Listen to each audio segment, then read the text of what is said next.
यूरोपीय यूनियन ने उम्मीद जाहिर की है कि जम्मू कश्मीर में कानून साज असम्बली के इब्तिदाई इंतखाबात जल्द किए जाएं। हिंदुस्तान में यूरोपीय यूनियन के सफीर और इसके मुतहदा मेंबर ममालिक भी हाल ही में जम्मू कश्मीर का दौरा करने वालों में शामिल थे।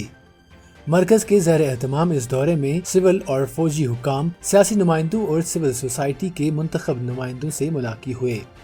यूरोपीय यूनियन के तर्जुमानों ने बताया है कि हमने डिस्ट्रिक्ट डेवलपमेंट काउंसिल के इंतखाबात और 4G इंटरनेट सर्विसेज की बहाली जैसे हालिया इक़दामात का नोटिस लिया है।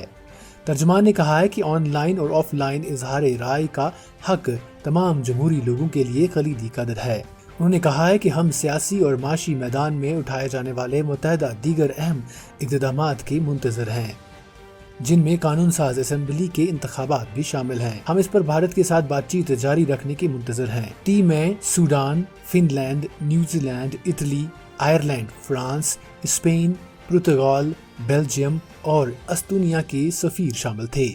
आयरिश सफीर ब्रेंडन वार्डन ने बताया है कि उन्हें मरकजी खित्ते का एक जायजा मिला है और वो आरामदेह और पुरसुकून सियाहती सफर के लिए वहां वापस आना चाहेंगे।